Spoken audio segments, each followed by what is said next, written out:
लोकसभा चुनाव से पहले इंडिया अलायंस में सीटों के तालमेल को लेकर देरी हुई।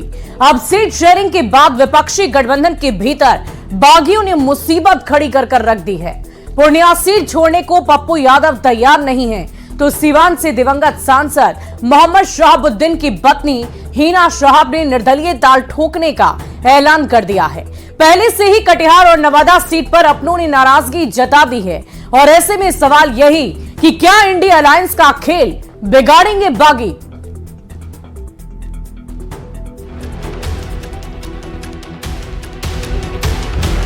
कांग्रेस नेता पप्पू यादव पूर्णिया सीट से चुनाव लड़ने पर आमदा है। न्यूज 18 से बातचीत में पूर्व सांसद पप्पू यादव ने कहा है कि वो गुरुवार को पूर्णिया सीट से नामांकन करने वाले हैं। बुधवार को आरजेडी की प्रत्याशी बीमा भारती ने अपना नामांकन दाखिल कर दिया। ऐसे में पूर्णिया सीट को लेकर सियासत हाई है। हमको लगा लालू यादव जी बड़े बेटे के तहत आशीर्वाद देंगे, और जब उसने सामने में आकर के पहला नामांकन करने ही आए पप्पू यादव के खिलाफ और मंच पर आकर के जो मन में सो बोलते हैं, मेरे पास रास्ता अपने मां के आंचल के अलावे बचता क्या है, मरता क्या नहीं करता। Love and war everything is fair. Tejashwi Yadav ने बीमा भारती को पूर्णिया की बेटी बताया है। कहा है कि बीमा भारती अति पिछड़ा की बेटी है, उनकी जीत पक्की है। और हम लोगों को पूरा भरोसा है कि बीमा भारती जी की जीत होगी। वो अति पिछड़ा की बेटी है और साथ ही साथ पूर्णिया की बेटी है, तो हम लोगों ने उनको उम्मीदवार बनाया। आरजेडी के खाते में गई पूर्णिया सीट से पार्टी उम्मीदवार बीमा भारती ने बुधवार को नामांकन किया, तो गुरुवार को पप्पू यादव भी नामांकन का पर्चा भरने वाले हैं। तो ऐसे में सवाल यही है कि क्या पप्पू यादव कांग्रेस पार्टी से बगावत करेंगे। इधर सीवान लोकसभा सीट से दिवंगत सांसद मोहम्मद शहाबुद्दीन की पत्नी हिना शहाब ने निर्दलीय चुनाव लड़ने का ऐलान कर दिया है। हिना के इस ऐलान के बाद आरजेडी की टेंशन बढ़ गई है। हिना शहाब ने दिवंगत सांसद मोहम्मद शहाबुद्दीन के निधन के बाद उनकी अनदेखी करने का आरोप लगाया है। तो उन्होंने साहब ने जो लकीर खींच दी विकास की, जिसपे हम सब लोगों को बहुत गर्व है कि हम सिवान के हैं। और ये सिवान परिवार परिस्थितियों के कारण, जैसे कि उन्हें सिवान शहर से दूर होना। बात सिर्फ पूर्णिया और सिवान तक ही नहीं, कटिहार से तारिक अनवर को टिकट दिए जाने से आरजेडी के राज्यसभा सांसद अशफाक करीम नाराजगी जता चुके हैं। तो नवादा लोकसभा सीट से राजबल्लभ यादव के भाई विनोद यादव आरजेडी की ओर से टिकट नहीं मिलने के बाद निर्दलीय मैदान में उतर भी चुके हैं। तो ऐसे में सबसे बड़ा सवाल ये है कि क्या इंडिया अलायंस का खेल बिगाड़ेंगे बागी। न्यूज 18 के लिए सिवान से मृत्युंजय और पटना से अमित कुमार के साथ ब्यूरो रिपोर्ट। वहीं बिहार दौरे से पहले बीजेपी कार्यकर्ताओं को वर्चुअली संबोधित करते हुए प्रधानमंत्री मोदी ने एक बहुत बड़ा टास्क सौंप दिया। प्रधानमंत्री नरेंद्र मोदी ने बिहार के बीजेपी कार्यकर्ताओं से यह आह्वान किया है कि राज्य के लोगों को जंगल राज की याद दिलाएं। जो बुजुर्ग लोग हैं गांव में, वो अपने पुराने अनुभव बताएं कि जंगल राज में क्या क्या होता था, कैसी मुसीबतें थी।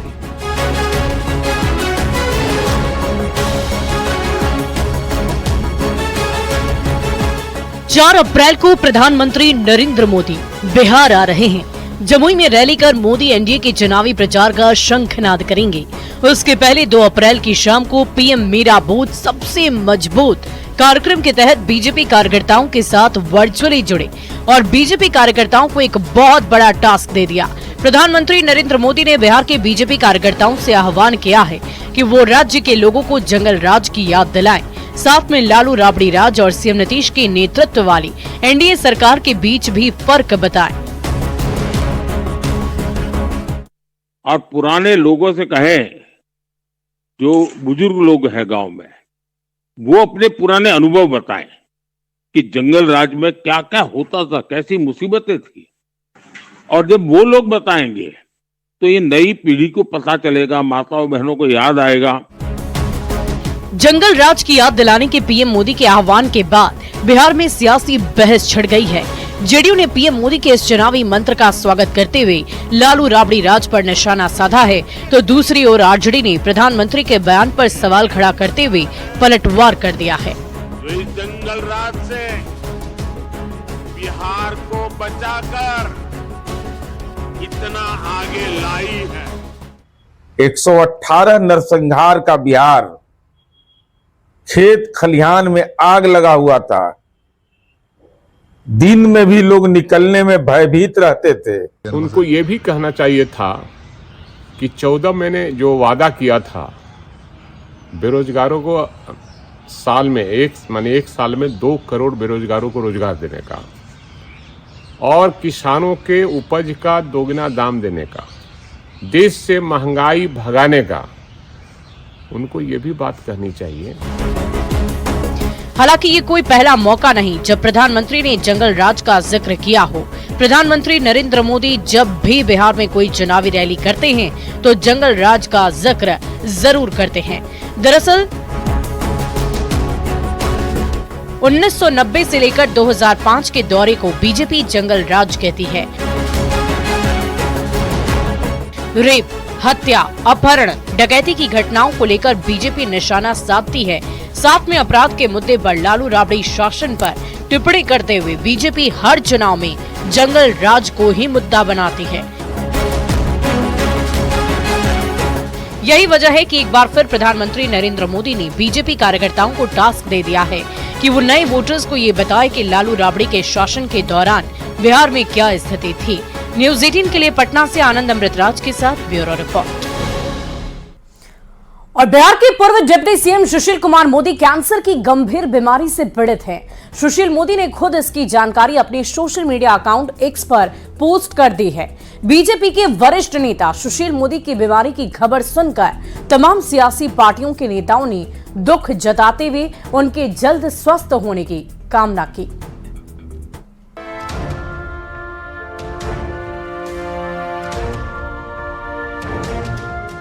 बिहार के पूर्व उप मुख्यमंत्री और बीजेपी नेता सुशील कुमार मोदी ने जैसे ही सोशल साइट एक्स पर एक दुखद जानकारी साझा की। बीती 6 महीने से कैंसर की बीमारी से जूझने के बाद जैसे ही सार्वजनिक की इस बेहद दुखद खबर के सामने आने के बाद लोग भी स्तब्ध रह गए। सुशील मोदी ने इस बार के लोकसभा चुनाव से खुद को अलग रखने का ऐलान करते हुए अपनी पोस्ट में लिखा, पिछले 6 माह से मैं कैंसर से संघर्ष कर रहा हूं। मुझे लगा कि लोगों को बताने का समय आ गया है। लोकसभा चुनाव में मैं कुछ कर नहीं पाऊंगा। पीएम नरेंद्र मोदी को मैंने सब कुछ बता दिया है। उन्होंने लिखा है कि वो अपने देश, बिहार और अपनी पार्टी के प्रति सदा आभारी और समर्पित रहेंगे। बीजेपी नेता सुशील मोदी के कैंसर ग्रसित होने की खबर सुनकर सियासी गलियारे में भावनाओं का गुब्बार बह उठा। रविशंकर प्रसाद हो या तेजस्वी यादव, सभी ने सुशील मोदी के जल्द स्वस्थ होने की कामना की। सुशील मोदी हमारे बड़े अच्छे मित्र भी हैं, नेता भी हैं। ये सुनकर मुझे बहुत पीड़ा हुई है और हम जल्दी स्वास्थ्य लाभ की कामना करते हैं। बहुत ही दुर्भाग्यपूर्ण ये सूचना हम लोगों को मिली है। आज सुशील मोदी जी को जो है कैंसर हुआ है। हम लोग सब लोग भगवान से प्रार्थना करेंगे कि जल्द से जल्द वो ठीक हो, स्वस्थ हो। आपको बता दें कि सुशील कुमार मोदी बिहार के उप मुख्यमंत्री के अलावा वित्त मंत्री भी रह चुके हैं। सुशील मोदी राज्यसभा सांसद भी रह चुके हैं। हालांकि इस साल उन्हें राज्यसभा नहीं भेजा गया। इसके अलावा भी वो पार्टी में कई पदों पर रह चुके हैं। 33 साल के सार्वजनिक जीवन में राज्यसभा, लोकसभा, विधान परिषद और विधानसभा सहित सभी 4 सदनों के सदस्य रह चुके हैं। न्यूज़ 18 के लिए पटना से अमित कुमार के साथ ब्यूरो रिपोर्ट। वहीं इस बार की हिमाचल प्रदेश की मंडी सीट बेहद ही खास हो चुकी है। बॉलीवुड एक्ट्रेस कंगना रनौत को बीजेपी ने अपना उम्मीदवार बना दिया है। कंगना मंडी के चुनावी समर में है। मंदिर से लेकर जनता तक कंगना लगातार संपर्क अभियान चला रही है। कंगना खुद को हिमाचल की बेटी बताकर लोगों से कनेक्ट भी कर रही है, तो प्रधानमंत्री मोदी को भगवान राम का अंश तक बता रही है।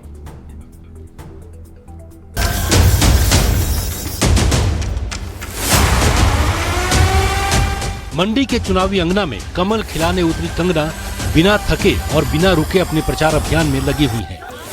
3 दिनों तक सरकाघाट विधानसभा में दर्जन भर से ज्यादा चुनावी सभाएं करने के बाद कंगना ने मंगलवार को द्रंग विधानसभा इलाके में दस्तक दी। कंगना यहां सबसे पहले शिवबदार के कांढी घटसानी मंदिर गई और माता घटसानी से जीत का आशीर्वाद मांगने के बाद जनता जनार्दन का आशीर्वाद देने पहुंची। द्रंग से अपना खून का रिश्ता बताते हुए कंगना ने यहां कांग्रेस पर एक के बाद एक कई वार किए और कहा कि कांग्रेस ने देश का कबाड़ा कर दिया। कांग्रेस ने इस देश को जो है, इस देश का पूरा कबाड़ा करता रहता है। तो तू जो भी पता कितना कबाड़ा करता था इस देश का। कंगना ने कांग्रेस पर महिलाओं का सम्मान नहीं करने का आरोप लगाया तो महिलाओं के लिए पीएम मोदी की योजनाओं को गिनाते हुए उन्हें भगवान राम का अंश बता डाला। के लिए चाहे वो गैस सिलेंडर दें, उज्ज्वला से या उजाला से वो एलईडी लाइट दे, वो कभी थकते नहीं है। महिलाओं के कल्याण करते हुए वो थकते नहीं है। उन्होंने महिलाओं को 30% आरक्षण दिया, जिसका आज एक जो आप देख रहे हैं वो ये फूल खिला है और ये कमल का फूल आपको खिलाकर उनकी झोली में डालना है। हमारे जो प्रधानमंत्री हैं वो साक्षात राम का चरित्र है, राम का त्याग है, निष्ठा है, उसका जो है नारी के प्रति समर्पण है, सम्मान है। हमारे प्रधानमंत्री जो है वो राम का अंश है। लोगों से वोट की अपील करते हुए कंगना ने यहां ये भी कहा कि जैसे प्रधानमंत्री खुद को प्रधान सेवक मानकर लगातार लोगों की सेवा में जुटे रहते हैं, वैसे ही चुनाव जीतने पर मैं भी मंडी वालों की सेवा में हमेशा तत्पर रहूंगी। वीरेंद्र भारद्वाज, न्यूज़ 18 मंडी। और शो के इस सेगमेंट में अब देखते हैं बयान बवाली, नेताओं के वैसे बयान जिन पर मच गया है सियासी घमासान।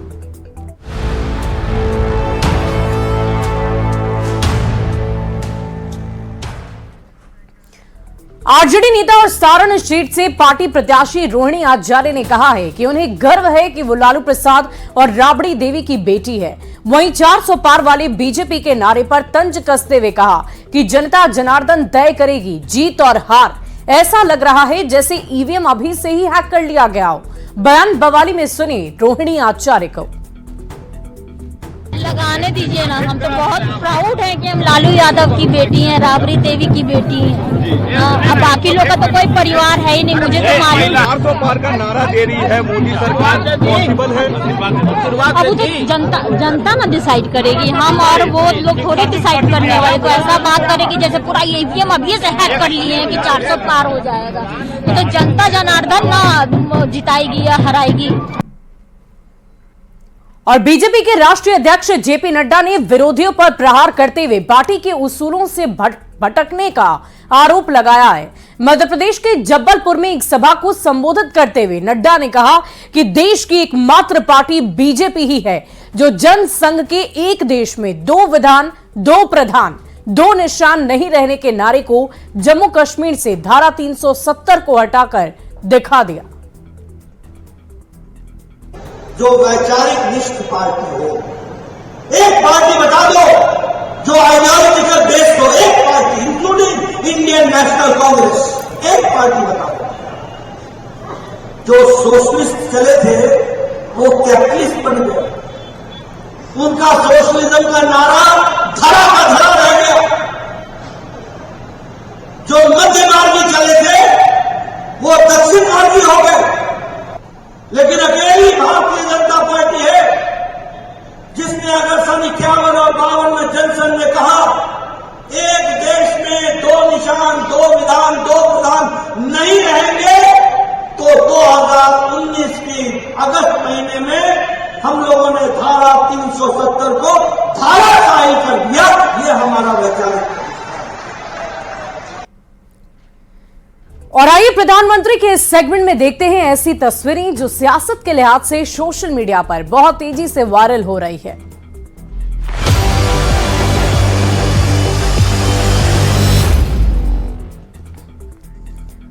पश्चिम बंगाल की मुख्यमंत्री ममता बनर्जी ने जलपाईगुड़ी में आदिवासियों से मुलाकात की है। इस दौरान उन्होंने ड्रम भी बजाया। ममता बनर्जी की यह तस्वीर सोशल मीडिया पर वायरल है।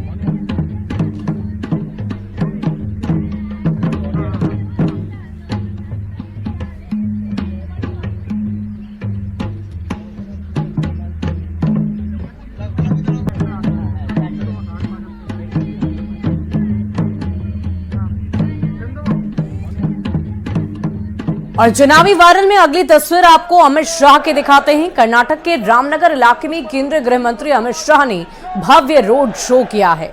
शाह को देखने भारी संख्या में लोगों की भीड़ उमड़ पड़ी और वो तस्वीरें इस वक्त आपकी टीवी स्क्रीन पर हैं। रामनगर कर्नाटक की ये तस्वीरें हैं। देखिए, अमित शाह को देखने के लिए भारी संख्या में लोगों की भीड़ एकत्रित हुई है और ये बहुत ही भव्य रोड शो शाह की तरफ से किया गया। ಯಡಿಯೂರಪ್ಪನವರಿಗೆ ಎಚ್.ಡಿ. ಕುಮಾರಸ್ವಾಮಿರವರಿಗೆ ಬಿ.ವೈ. ವಿಜೇಂದ್ರರವರಿಗೆ। और चलिए अब अगली तस्वीर का रुख कर लेते हैं। गोड्डा से बीजेपी सांसद निशिकांत दुबे की ये तस्वीर है, जिन्होंने देवघर के टावर चौक के पास एक टी स्टॉल पर खुद अपने हाथों से चाय बनाई और स्थानीय लोगों को चाय पिलाई भी।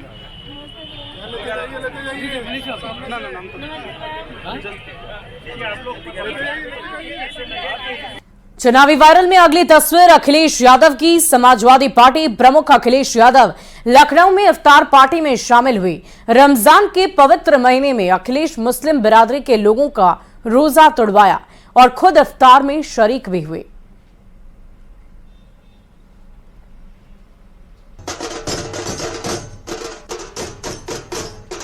और गोवा के मुख्यमंत्री की तस्वीर हम आपको दिखाते हैं। प्रमोद सावंत ने टोल पार खोरीस मंदिर में पूजा अर्चना की है। इस दौरान भारी संख्या में समर्थक वहां पर मौजूद रहे।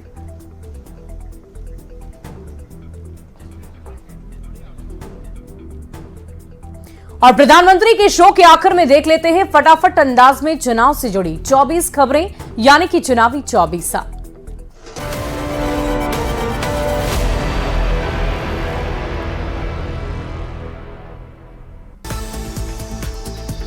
पीएम मोदी गुरुवार को जमुई से बिहार में चुनावी अभियान की करेंगे आगाज। एनडीए उम्मीदवार अरुण भारती के पक्ष में प्रचार प्रसार। 7 अप्रैल को नवादा में भरेंगे हुंकार। जमुई के बल्लोपुर मैदान में पीएम मोदी की रैली को लेकर तैयारियां जोरों पर। गुरुवार को पीएम मोदी एनडीए प्रत्याशी अरुण भारती के समर्थन में जनसभा को करेंगे संबोधित। जमुई में पीएम मोदी की होने वाली है भव्य जनसभा। बिहार कांग्रेस अध्यक्ष अखिलेश सिंह ने साधा निशाना, कहा चुनाव में जनता दे देगी जवाब। पूर्णिया सीट से महागठबंधन की उम्मीदवार बीमा भारती के नामांकन दाखिल करने के बाद पूर्णिया सीट पर पप्पू यादव का दावा बरकरार, कल दाखिल करेंगे नामांकन। लालू परिवार पर पप्पू यादव का बहुत बड़ा आरोप, कहा पप्पू यादव से लालू परिवार को इतनी नफरत क्यों। पूर्णिया लोकसभा सीट से आरजेडी की बीमा भारती ने किया नामांकन। बड़ी संख्या में इंडी गठबंधन के नेता नॉमिनेशन में हुई शामिल। सिवान से निर्दलीय चुनाव लड़ेंगी पूर्व सांसद शहाबुद्दीन की पत्नी हिना शहाब, आरजेडी पर अनदेखी का आरोप लगाया। हाजीपुर में भतीजे चिराग पासवान को समर्थन देंगे पशुपति कुमार पारस, का 40 सीट पर एनडीए को जिताना लक्ष्य है। राजीव प्रताप रूडी ने आरजेडी पर साधा निशाना, कहा आरजेडी एक परिवार की पार्टी। जमुई के चकाई विधायक और बिहार सरकार के मंत्री सुमित कुमार सिंह का बहुत बड़ा दावा, कहा एनडीए 400 से अधिक सीटें जीतेंगी। एलजेपीआर अध्यक्ष चिराग पासवान को बहुत बड़ा झटका, संगठन के 22 नेताओं ने एक साथ छोड़ी पार्टी। 2 नेताओं ने संगठन छोड़ने की खबर का खंडन किया। कैंसर से संघर्ष कर रहे पूर्व deputy CM Sushil Modi social site x पर कहा पिछले 6 महीने से कैंसर से संघर्ष कर रहा हूं, अब लगा कि लोगों को बताने का वक्त आ गया है। पूर्व उप मुख्यमंत्री सुशील कुमार मोदी को कैंसर की खबर सुनकर पटना साहिब से बीजेपी प्रत्याशी रविशंकर प्रसाद हुए भावुक, कहा कि ईश्वर से प्रार्थना है कि सुशील मोदी जल्द ही स्वस्थ हो जाएं। सीतामढ़ी सांसद सुनील कुमार बिंटू ने सुशील मोदी के कैंसर से पीड़ित होने पर दुख जताया, कहा सुशील कुमार मोदी ने हमें राजनीति में उंगली पकड़कर चलना सिखाया। लोकसभा चुनाव को लेकर बीजेपी ने चुनाव प्रचार प्रसार किया तेज। बेगूसराय के मटिहानी में बीजेपी कार्यकर्ताओं ने सभी सीटों को जीतने का संकल्प लिया। दरभंगा में मंत्री हरि सैनी ने महागठबंधन पर साधा निशाना, कहा बिहार की जनता अब जात पात पर नहीं बल्कि विकास के नाम पर वोट देती है।